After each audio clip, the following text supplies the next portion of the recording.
मेरा नाम सूरज कुमार राज है। मैं गवर्नमेंट मेडिकल कॉलेज कन्नौज से हूँ और आज हम लोग बायोलॉजी की cell the unit of life chapter से डीपीपी नंबर 3 करने जा रहे हैं और ये क्वेश्चन बहुत ही इंपॉर्टेंट मैं कराता हूँ। इसमें पीवाईक्यू भी मिक्स है। आप लोग कर रहे होंगे तो खुद ही देख रहे होंगे कि कितने अच्छे ये क्वेश्चन है। अगर आप ये क्वेश्चन कर पा रहे हैं तो बहुत ही अच्छी बात है। और प्लीज़ जब भी आप क्वेश्चन करें तो पॉज करके एक बार आप खुद ही ट्राई करें क्वेश्चन करने का, उसके बाद आंसर देखें। तो चलिए स्टार्ट करते हैं। Type of ribosome in the cytoplasm of prokaryotes. तो प्रोकैरियोट्स में कौन सा राइबोसोम पाया जाता है? 70th ribosome.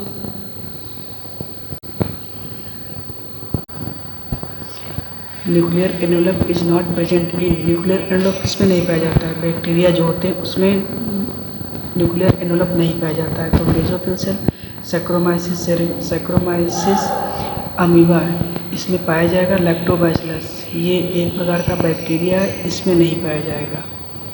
Cell membrane is made up of. Cell membrane किसकी बनी होती है? सब जानते हैं, लिपिड की, प्रोटीन की, कार्बोहाइड्रेट की, तीनों की बनी होती है। सब जिसमें सबसे ज़्यादा प्रोटीन होता है 52%, लिपिड होता है 40% और कार्बोहाइड्रेट लमसम 8% होता है। तो इसमें ऑल हो जाएगा। Which is most easily removed, किसको हम आसानी से रिमूव कर सकते हैं? लिपिड को। ये बात कर रहा है सेल मेम्ब्रेन से रिमूव करने की। Lipid, polar head of phospholipid, peripheral protein, integral protein. Integral protein आसानी से नहीं निकलती, पेरिफेरल प्रोटीन को हम आसानी से निकाल सकते हैं। तो इसका हो जाएगा answer 3। Quasi fluid nature of membrane given by. बहुत ही आसान क्वेश्चन है। क्वासी फ्लूइड नेचर किसने दिया था? सिंगर एंड निकोल्सन ने। Year in which singer Nicholson model comes, किस ईयर में आया था? 1950 नहीं आया था, 1960 में भी नहीं आया था, 1945 में भी नहीं आया था, 1972 में आया था। इस एनसीईआरटी की सीधी सीधी लाइन है। ये जितने सारे क्वेश्चन हैं एनसीईआरटी से हैं और एनसीईआरटी की लाइन से हैं question. Quasi fluid nature of membrane explains, क्या एक्सप्लेन करता है? ग्रोथ, सेक्रेशन, एक्सोसाइटोसिस, तीनों चीज़ें एक्सप्लेन करता है क्वासी फ्लूइड नेचर। तो इसका मतलब क्या हो जाएगा? आंसर 4 हो जाएगा। Food vacuole is produce due to, engulfing की वजह से हो जाएगा। फूड वैक्यूल इनगल्फिंग में आ जाएगा। Vacuole involve in excretion and osmoregulation. कौन सा vacuole? Contractile vacuole, SAP vacuole, gas vacuole. और तो इसमें कॉन्ट्रैक्टाइल वैक्यूल आ जाएगा। इसका क्या हो जाएगा? ए हो जाएगा।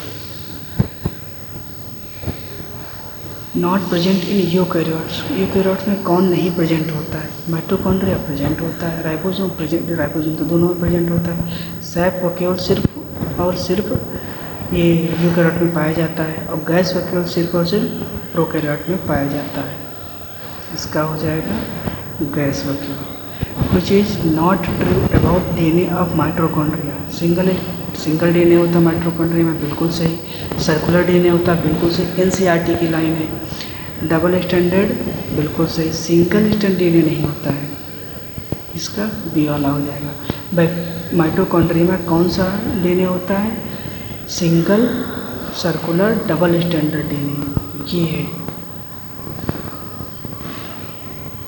विच is absent in plant cell. Plant cell में कौन चीज़ एब्सेंट है? सेंट्रियोल, ल्यूकोप्लास्ट होता है। माइक्रोबॉडीज प्लांट सेल में होती है, सेंट्रियोल नहीं होता है।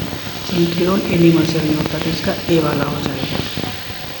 Crystal is infolding of, crystals is infolding of inner membrane of plastic नहीं, outer membrane, inner membrane of mitochondria, third वाला।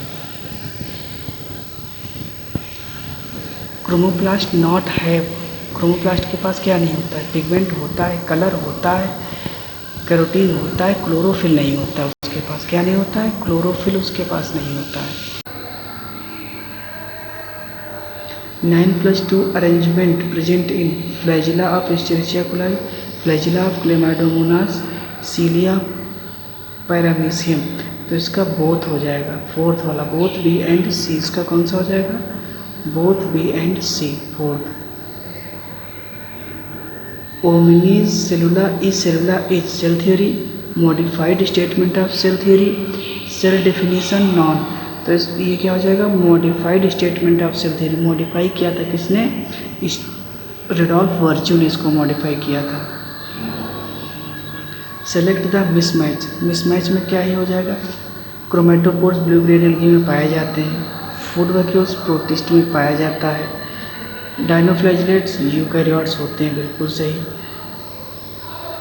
यूनिसेलुलर यूकैरियोट होते हैं। मेथनोजन यूबैक्टीरिया नहीं, आर्की बैक्टीरिया है ये। मेथनोजन आर्की बैक्टीरिया है, फोर्थ वाला हो जाएगा इसका। सेलेक्ट द रॉन्ग स्टेटमेंट, इसमें wrong. Fungi cell wall is made up of chitin, बिल्कुल सही। Fimbriae are mainly involve in attachment, बिल्कुल सही। साइनोबैक्टीरिया लैक फ्लैजिलेटेड सेल्स, बिल्कुल सही।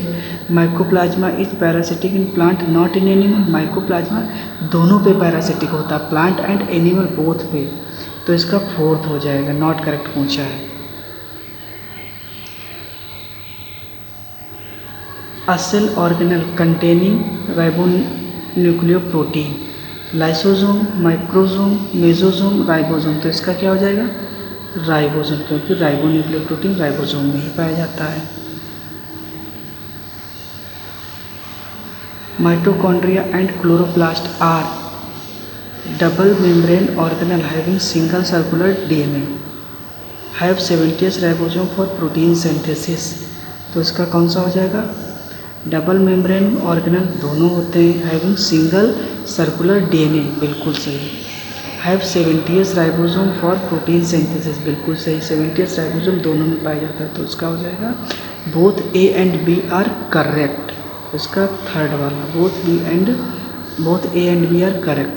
तो थैंक यू एवरीवन। प्लीज़ ये जो पीडीएफ मैंने दी है, क्वेश्चन आप करके देखना, अच्छे से अच्छे मैं क्वेश्चन करा रहा हूँ। और प्लीज़ मेरे चैनल को आप सब्सक्राइब कर दीजिए, मेरा सपोर्ट कर दीजिए। और आपको मैं ऐसे ही अच्छे अच्छे क्वेश्चन कराता रहूँगा, कराने की कोशिश इससे भी अच्छे कराऊँगा।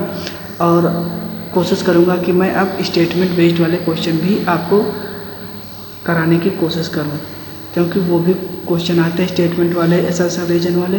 तो प्लीज़ ये क्वेश्चन आप जहाँ से पढ़ रहे हो कोई बात नहीं, आप 10-5 मिनट तो मुझे दे ही सकते हैं। 10-5 मिनट में कुछ नहीं हो जाएगा, और 10-5 मिनट से ज़्यादा मैं ले भी नहीं रहा हूँ आपका। 10-5 मिनट में आप देखना, आपके 20 से 25 या 15 से 20 क्वेश्चन मैं करा रहा हूँ, बहुत ही अच्छे क्वेश्चन ही करा रहा हूँ मैं।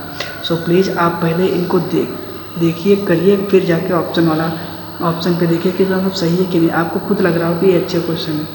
सो प्लीज़ आप ऐसे ही तैयारी करते रहिए। 2027 अभी बहुत दूर नहीं है, टाइम ज़्यादा समय नहीं लगेगा।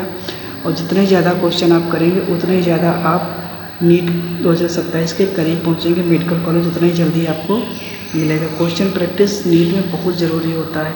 वहाँ ये होता है बस आप क्वेश्चन देखो टिक लगाओ, क्वेश्चन देखो टिक लगाओ।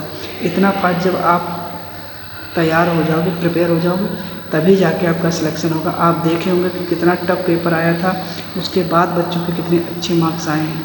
तो प्लीज़ हल्के में मत लेना 2027 को, नीट को 2027 को। और जितने हो सके उतने क्वेश्चन प्रैक्टिस आप बहुत ज़्यादा करें। आपका रिवीजन सबसे बेस्ट तरीका मैं बताऊँ आपको, क्वेश्चन से पहले करिए। पहले क्वेश्चन करिए, फिर नोट्स देखिए। सबसे पहले क्या करते हैं, नोट्स पलटते हैं, फिर क्वेश्चन करते हैं। पहले क्वेश्चन करो, क्योंकि थोड़ा बहुत तो आपको आता ही होता है। ऐसा नहीं कि मतलब ब्लैंक नहीं हो तभी तो नीट की तैयारी कर रहे हो। तो पहले क्वेश्चन करो, क्वेश्चन करोगे उसके बाद आप नोट्स देखो। मतलब जब क्वेश्चन गलत हो तब देखना कि मेरा क्वेश्चन गलत हो गया तो कैसे गलत हो गया। सो प्लीज़ आप ये सारे क्वेश्चन करना। और अब मैं कल DPP नंबर 4 लाऊंगा, और इस चैप्टर को उसी में DPP 4 में सब करा दिए क्वेश्चन। कम से कम 70-80 नहीं तो 60 क्वेश्चन आपको करा दिया होगा cell the unit of life से। ऐसे ही मैं अगले चैप्टर में जो बड़े चैप्टर उसके ज़्यादा कराऊंगा क्वेश्चन, और जो छोटे हैं उनके कम कराऊंगा। तो मतलब लगभग 60 से 80 क्वेश्चन हर चैप्टर में हो जाएंगे। और जैसे जैसे दिन नज़दीक आते जाएंगे तो मैं और क्वेश्चन फिर से जब रिवीजन कराऊंगा तो और क्वेश्चन कराऊंगा। सो प्लीज़ आप क्वेश्चन करते रहिए और मेरा सपोर्ट जरूर कर लीजिए। मेरे चैनल को सब्सक्राइब कर लीजिए। थैंक यू नीटेंस में।